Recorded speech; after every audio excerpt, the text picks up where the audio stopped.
Hi friends, இன்றைக்கி ஒரு அழகான வார்த்தை எட்டிக்கெட். ஸோ எட்டிக்கெட் அப்படின்னா ஒரு பிஹேவியர், ஒரு மேனரிசம் அப்படின்னு சொல்லுவாங்க. சரியா? கதை சொல்கிறேன் பாருங்கள். வெளியே ஹோட்டலுக்கு சாப்பிட போகிறீங்க, நான்வெஜ் சாப்பிட போகிறீங்க. சாப்பிட்டுட்டு அந்த எலும்பெல்லாம் நம்ம தட்டிலே வச்சுக்கிறது தான் பரவாயில்ல, ஓகேயா? அதை நம்ம கீழே வைக்கக்கூடாது. ஸோ இந்த இடத்துட்ட என்ன பண்ணணும் அப்படின்னா, நம்ம ஒரு டேபிள் மேனரிசமை ஃபாலோ பண்ணணும். அந்த டேபிள் மேனரிசம்னால் என்ன? அந்த கருவேப்பிலையோ தக்காளியோ இல்லை எலும்போ அதெல்லாம் கடிச்சிட்டு நம்ம அந்த டேபிள்லேயே வச்சுக்கணும். ஸோ அதுதான். அதை ஃபாலோ பண்ணாட்டினாலும் நமக்கு ஒரு பெரிய பனிஷ்மெண்ட் மாதிரி கிடைக்க போகிறதில்ல.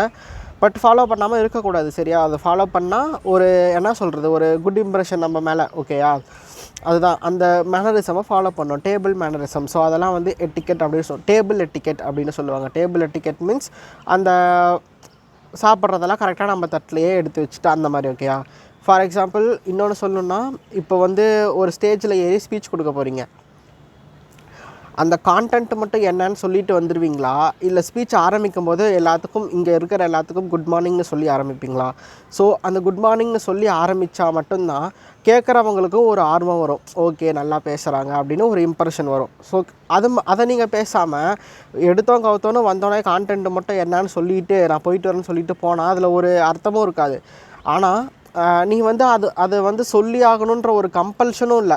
இப்போ ஒரு குட் மார்னிங்னு சொல்லிட்டு தான் ஒரு இதை ஆரம்பிக்கணும் அப்படின்ற ஒரு கம்பல்ஷன் இல்லை. அதை நீ குட் மார்னிங்னு சொல்லாமல் போயிட்டினாலும் உனக்கு ஒரு பனிஷ்மெண்ட் கிடைக்காது.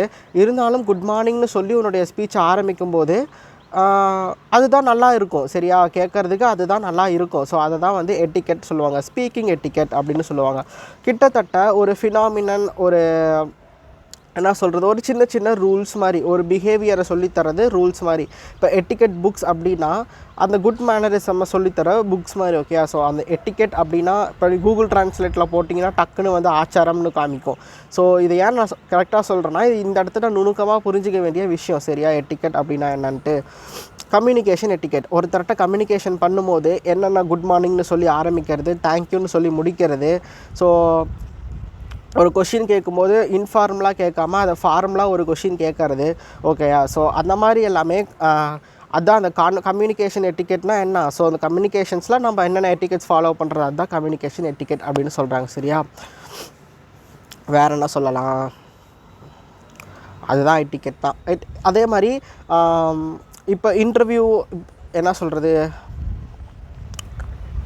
நான் இன்டர்வியூவில் அட்டன் பண்ணதில்லை.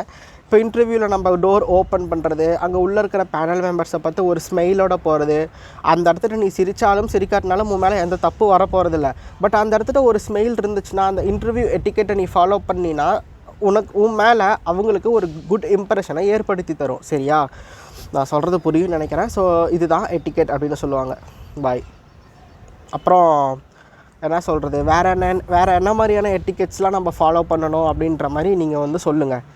அந்த வேர்டு போட்டு எட்டிக்கெட் அப்படின்னு போடுங்க, தெரிஞ்சுக்கலாம். ஓகேயா? ஸோ இதுதான் எட்டிக்கெட்டோடைய அர்த்தம். தப்பாக புரிஞ்சிக்காதீங்க. கொஞ்சம் கரெக்டாக புரியலைன்னா கூட வீடியோவை மறுபடியும் ஓட்டி விட்டு பார்த்து தெரிஞ்சுக்கோங்க. பாய்.